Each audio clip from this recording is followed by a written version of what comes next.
Hey everybody, how's it going? It is Matt and it is Maniac Monday. First and foremost, I do hope each and every one of you had a fantastic weekend. Hopefully you had a great Thanksgiving. Hopefully you got to eat a lot of food. I know I did. I got myself even fatter over the week. It was very, very nice. And then I do hope each and every one of you are having a great morning, evening, dawn, day, or dusk on top of that, because life is too short as is. Please do like, share, and subscribe, because I love seeing each and every one of you every Monday through Friday, permitting my schedule and holidays. I don't work on holidays for you guys. I'm sorry. There's enough content out there for you guys to watch if you get bored enough on the holidays. So do keep that in mind. I have a lot of videos for you to choose from. Now. And I do also like to stress, looking in the description box for more information on the daily film, such as your brief synopsis, your starring cast, the runtime of the cut I am watching, along with an MPAA rating, if there is one that exists, some trivia, a trailer, a link for a trailer or a scene. And today I do have a link for a trailer, which is really nice. So you guys can have a bigger taste of the movie that I am reviewing for you today. Now that I got all that out of the way, let's get on to the movie of the day. Yes. This one came out back in 2006. It is none other than Abominable. Yes, this is a very, very fun movie starring Matt McCoy, Haley Joel, Jeffrey Combs, which you should know Jeffrey Combs from all kinds of stuff. But before I forget, Matt McCoy from I remember him from Hand That Rocks the Cradle, a very creepy movie if you've never seen that. Haley Joel, I don't know anything else she's from. I didn't really check on her. Jeffrey Combs, which we should all know him from the Reanimator films, his various H.P. Lovecraft adaptations that he has been on, from that to From Beyond, to just, there's more and more and more on top of it. The guy's done a veritable smorgasbord of films. And then we got Paul Gleason, rest in peace, who is amazing in this. He plays a hardened sheriff who's kind of an asshole. I think that's why I like him so much. He just doesn't care. I think that's cool. We got Rex Linn in here. Rex Linn does a great job in here. One of the things that he had as a stipulation for him to be in this movie was he got to play the monster in at least one scene, and he got to, and that was one of his biggest bucket list achievements from what it sounded like in the special features. Which, by the way, this thing has a whole bunch of special features. There's a nice little making of documentary, and then there's all kinds of still galleries. And then you got the original 2005 edition, which isn't, it's the same movie, it's just not cleaned up as much as this one. The eyes are CGI'd a little, like, not CGI'd, but they're cleaned up more. You can see the monster, the Abominable, a lot more than you could in the old 2006 Anchor Bay DVD, which I also have. And I will say, this is quite the upgrade. This is the definitive edition of it that exists right now. I doubt there's anything else that's going to come along and blow this one away as far as as this title goes. Now, like I said, this one's packed to the gills. This is from the MVD Rewind collection, so do keep that in mind. They did the silly little "don't be kind, don't rewind" thing. Let me pull that off of there. It is a Blu-ray, standard issue Blu-ray Blu-ray and DVD press. It does come with a very, very cool one sheet on it for the film, which I will eventually like to hang that up once I get my my man cave all finished. Time and money is always what it always boils down to. Let's go back in this way. Oof, gotta go in the front door, not the back door, Matt. Anyways. Now, like what I named off all the cast except for there's Phil Morris, D. Wallace Stone, which you guys should know her from E.T., Cujo, The Howling, etc., etc., etc. A lot of these big names, they have small little cameos in the movie. Your biggest characters are Matt McCoy and Haley Joel, and then you also got Lance Henriksen in here playing a very nice role. And then we also have a very beautiful and pregnant Tiffany Shepis, which you guys should know her from her trauma fame. She definitely got her rise in the Scream Queen category thanks to them. They brought us that lovely treat known as Tiffany Shepis. And now this one's directed by Ryan Schifrin. Sorry there, Ryan. I didn't mean to stumble over your name, but Ryan Schifrin is the director of this. He does have a nice little introduction into the film itself. It gives you a little more insight on the stuff they did to clean up the copy itself. So do keep that in mind. It is a very very nice piece to add to the collection, especially if you like practical effects for creature man in a creature suit, because this is 100% man in a creature suit, and it has practical special effects, which it really is nice. The Abominable looks a little silly in places, a little cheesy, I'm not gonna lie, but it is so much fun. It's easy to overlook it. Um I feel like this is one you could watch with a group of people and have a great time with, especially if they're like-minded as you on their film choices, and or they're open-minded enough to check out something that is a little more off the beaten path than most of the creature features that most people are used to. Even though this one is really known, I just don't hear enough people talk about it because it is a very fun, very cool, very it's just a great ride from beginning to end. I can't say anything bad about it. Now that I got all that done, let's talk about what the movie is about. It's essentially our character, Matt McCoy. He is a paraplegic who, him and his wife had a very terrible accident out rock climbing.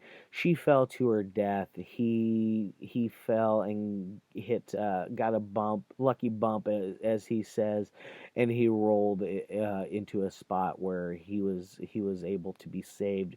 Took them 4 hours to pull him out via airlift, but either way, the guy was saved, and now he is a paraplegic in a wheelchair. So keep that in mind. So it has this rear window esque type of thing going on, which if you don't know that, that's the old Hitchcock film. Definitely check that one out. That is an amazing film. And definitely this one drew a lot of inspiration from it, because essentially what happens is they take him and his orderly, his nurse, they go up to the mountain home that they once had, and check out or basically see if he can push past his problems that he has as far as letting go, and not having it, or not letting it pull him down to the degree that he can't live his life, if that makes sense.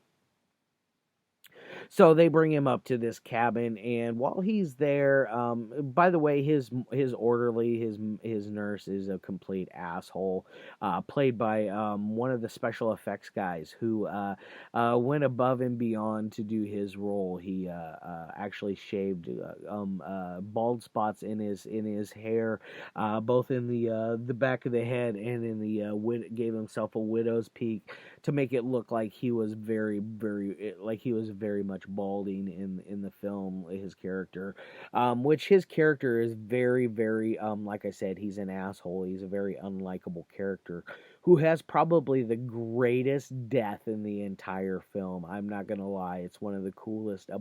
Bigfoot-esque, Yeti, Sasquatch, Yowie, whatever you want to call it. it has the best kill, I feel, of all of them in it, and it is just gnarly. Um, and you will not be disappointed on that one. Nice practical effect. It's freaking dope. But while they're up there, his little orderly leaves, says he's going to town to get some food and some basic items that they need for the cabin. And so while he's gone, our Matt McCoy character happens to notice that there is a group of girls that come in next door. They're kind of noisy, having a good time. They're there for, I believe it's a bachelorette party, if memory serves me correct. Um, but they are having a great time. Matt McCoy's character notices that one of them has kind of separated themselves from the pack and has snuck outside to make a phone call. And while she is out there, she is attacked and abducted by our Abominable. So Matt McCoy witnesses this and decides he's going to try to get a hold of the authorities, which they he couldn't call them because in the process the Abominable took out the phone lines, and which it surprises me it didn't take out the electrical as well. But either way, he took out the phone line, so he gets the bright idea to email the sheriff's department. After he does this weird thing where he's able to find this girl's cell phone number online on like a white pages type of website, which is absolutely bonkers and ridiculous and doesn't exist. As far as I know, something like that doesn't exist. It really shouldn't if that's the case, because I don't want anybody getting my phone number, not just anybody. Either way, but he gets a hold of the authorities. They think he's a complete batshit loser, crazy, lost his mind because of his wife. That whole ordeal, because they know the accident and everything that happened and that ensued from it. But back to, he witnesses the thing, or he gets a hold of authorities. They don't believe him. The male orderly eventually comes back after multiple times that Matt McCoy has seen different strange spottings that like the trees moving, seeing eyes in the dark staring at him, glowing eyes, the girl missing, the down phone lines. It just there's just so many different things that he's witnessed while this guy is gone, and he comes back to not believe Matt McCoy's character, not one bit. Preston is his name, is Matt McCoy's character, does not believe Preston one bit. And I don't really blame him, because come on, who thinks that an Abominable is really going to be attacking them? So it is out there, in as far as a creature goes, it's more plausible in my opinion, because who knows, Bigfoot could really exist. I am not going to say if it does or doesn't. I am no expert, but either way, it's a very fun cryptid mythos that I really find interesting. And so he's seeing this creature, and nobody believes him. Eventually, the Abominable goes in and attacks the girls next door. In turn, you see Tiffany Shepis naked, getting ready to take a shower, but she gets bent backwards through a small, tiny window, which is a very cool death as well. She was pregnant. She found out just like days before that she was pregnant when she went to go film this. So it was quite the interesting ordeal for her, especially when she had to do when it came down to the special effects of her death, because the guy who hooked it up, she asked, "Oh, is everything going to be okay with this?" And the guy's response is, "Oh yeah, you'll be perfectly okay. It's not good, suggested for anybody that's pregnant." Whoopsie doodle, she was pregnant. Now, fast forward at 9 months, she had her child, and there was no problems. So don't think there's anything wrong on that end going on here. That's part of it. I guess I really never even noticed. They purposely dulled up parts of the movie. I didn't look at the front very much when I got it. I was just more excited that I got a copy. But either way, that's neither here nor there. Back to the story. He's attacked the girls. He eventually makes his way over to Matt McCoy, Preston's place. In turn, one of the girls lives.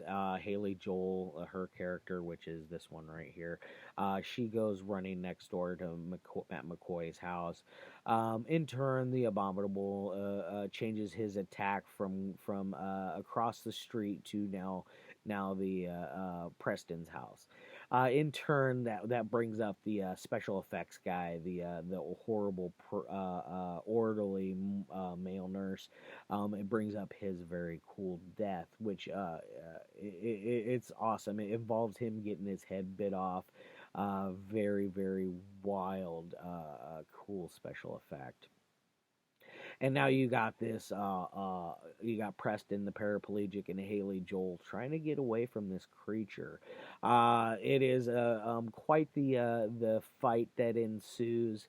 You find out after they do eventually stop the Abominable, but when the police show up, they cannot find a corpse or any kind of remains whatsoever. They're dingle dicking around. Paul Gleason is calling them a bunch of pussies and things like that because they're so scared and this and that. Which, by the way, I had a nice little chuckle. Paul Gleason, which you should know him from Breakfast Club, he had a small. There was a small little nod to that in the movie where he was drinking a cup of coffee where it said "Don't mess with the ball." Very very cool, fun little a nod to Breakfast Club, which made me giggle.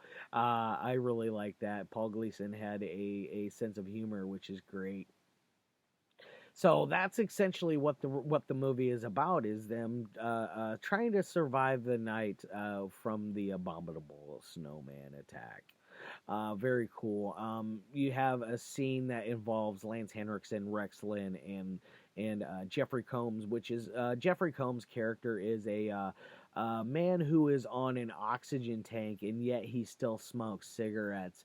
Kind of an idiotic thing to do. They talk about the Darwin Awards, and that's there's a whole little segment on that which is kind of funny.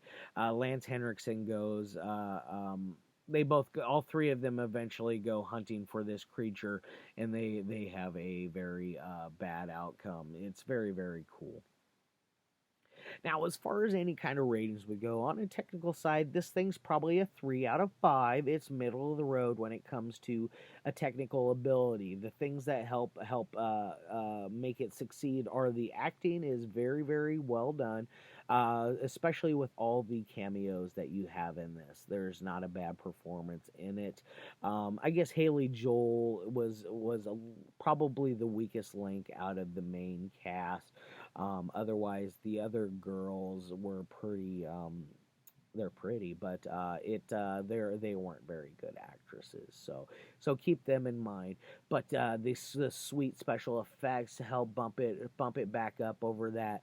The movie, it never loses a bad momentum.